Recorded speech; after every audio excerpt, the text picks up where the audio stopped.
Hello, hi, welcome or welcome back. So this is a book talk where I'll be talking about a book.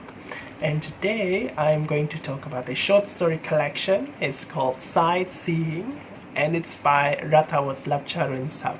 So this author is a Thai-American author. I think he's born in America, but then he spent a portion of his life in Thailand, according to the biography, and I think that sort of does something to this to his writing. There's definitely something that I felt while reading this book, coming from someone who has never been to Thailand before. After I finished this short story collection, I definitely sense a certain kind of. It's really hard to explain, but there's this feeling of authenticity that is shown in such confidence. Yeah, I guess that's how you would describe it. Let me know if you have like any other way to describe that. But what I feel after I read this collection is that there's this kind of familiarity with Thailand. And so I think it's worth talking about this book. I actually did not know about the short story collection before, and I think I thought it's a nice short story collection, so I would like to share it with you all. Anyway, before I begin talking about this book, let me just first say that I personally think that Thailand is like one of those places around the world that is usually considered or usually associated with the word exotic. And if you have watched some of my previous videos, you would probably know that I dislike the word exotic. Because usually, this word is assigned to a place or a culture or an entity that exudes this feeling of mystery, this aura of intrigue or mystique or whatnot. And that just pretty much means that people don't have much knowledge about that place, and that's why it feels like such a mystery. It feels exotic. And often things that are exotic might end up being romanticized, and that's another thing. I dislike romanticization in stories, especially romanticization of exoticized countries or culture. Now, after finishing this book, what I ended up feeling was this, like I said earlier, this kind of familiarity with Thailand.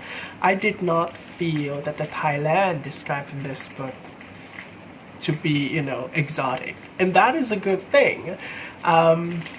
So, yeah. I think the first story really sets the mood for the short story collection as a whole. The first story is called Farangs. So Farangs is like a term used by Thai people to describe a foreigner, usually a white foreigner. And so in this short story, we have this teenage boy who is half white and half Thai. And he lives in Thailand with his Thai mother. And they run a motel together on an island, on a touristy island. Now, one thing that we know about this teenage boy is that he has a white father, but then when he is a child, this white father left him and his mom, and so he has been living with his mom ever since. And when his father left, before that he left his son with a pet pig. And another thing important about this teenage boy in this story is that he somehow has this sort of close to like an obsession with dating white girls, white tourist girls, and it has sort of become more like a pattern to him, something that his mother complains about, because he would keep on dating these white girls who come to Thailand to travel, and eventually they would lose contact and he would date a new white girl. Now, the first half of this story, I think, is it sort of eases you into this whole short story collection, because it gives you this Thailand that is touristy, and so the earlier part of the short story really shows you, aside from introducing to us this teenage boy protagonist, it also shows us Thailand that people would feel kind of comfortable in, the kind of Thailand that you would associate with, the idea of a fun place, a relaxing place, beaches and cultures and traveling and stuff. But then eventually, as you go further into the story, the focus has always been on the protagonist, yes, but somehow it also showed a little bit about the whole touristy thing. But eventually, as you go along into this story towards the end, the focus becomes more and more narrowed down on that protagonist, and it gives this and it resolves this story in a way that you sort of forget about all of that touristy Thailand thing, and you focus on this boy, his worldview, his psyche, definitely, as to why he would do this, his obsession with dating white girls and stuff, and as to why he does that. And we get to know him better as a person. And the reason why I say this story sort of eases you into this whole collection is because it starts out with this view of a sort of so-called familiar Thailand, and it eventually narrows down its focus on this Thai character, and the subsequent stories would generally be about people who live in Thailand, not necessarily the Thailand that we are familiar with, but a Thailand that we might not know exists, but definitely is not surprising exists. So yeah, this is what I like about this first story. I feel like it's really apt as the first one. And we would eventually see that this entire collection is generally about just the people and the kinds of mundane things that they have to deal with, the kinds of universal things that they have to deal with, and that is what makes the next few stories feel much more relatable, much more familiar to us, because they don't just focus on the uniqueness of Thai culture. It doesn't focus on how different living in Thailand is, but it shows us, despite the kinds of difference that you might see in Thai culture, generally the people have to deal with the same shit as everyone else, or many people around the world. We're talking about things like friendship, family relationships, and also stuff like poverty, class struggles. And moving on to the second story that I kind of want to highlight is called Draft Day. I really like this one. I think this is probably like my most favorite story in this whole collection, and that is because I feel like this story is something I would call a very pure story. This is a story that is about friendship and class struggles, class differences. So basically what happens in this one is that we have two characters, two teenage boys. One of them comes from a richer family, and another one comes from a poorer family. So basically the day has come for the boys to draw lots and see who gets conscripted into the army. And if if the boy gets red, then the boy is going to be conscripted. If the boy gets black, now the boy is exempt. So the boy from the richer family, because of his connection, because of his background, there were things that have been arranged beforehand that would allow him to, of course, draw black so that he doesn't have to go into the army. But the same thing cannot be said for his friend, the boy coming from a poor background. Now this boy coming from a rich family, he doesn't want to tell that to his friend because, it would be kind of awkward, right? So when the draft day actually comes, I really like the way that the author really shows us this tension. And it's a really simple thing, but he really shows us this tension that is going on, brewing with the rich boy's character. How, the kinds of a mix of emotions that he feels as he as his friend draws the lot, and and he himself draws his own lot, and what happens after that, and how it actually just sort of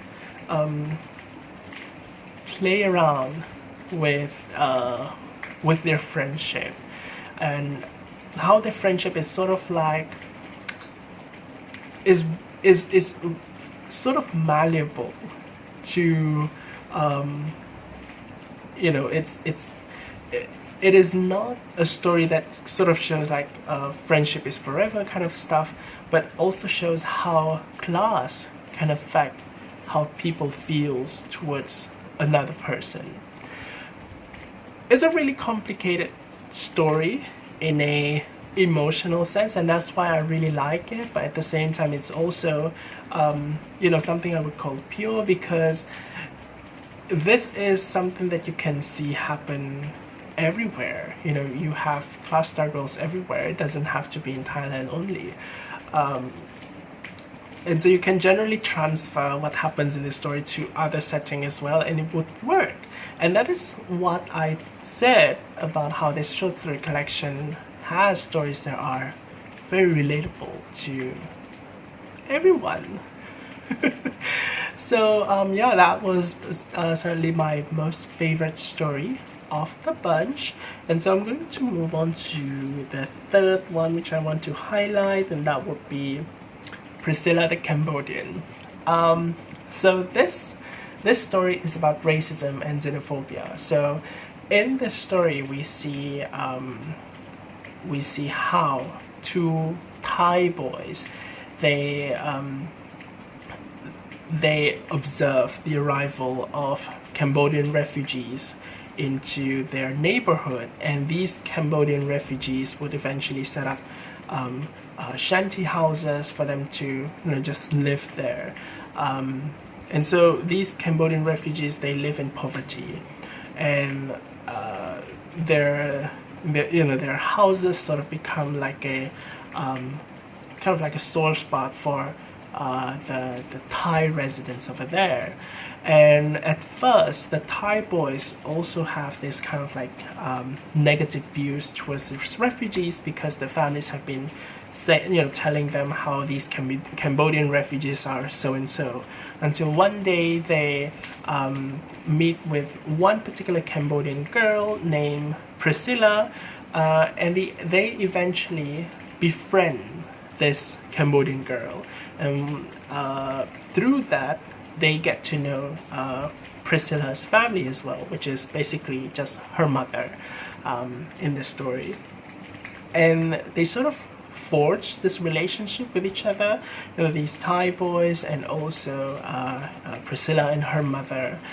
And you know, but because this is a story that takes place in, you know, in realistic world, you don't get like a happy you don't get to have happy things happen all the time, because the story is about racism and xenophobia.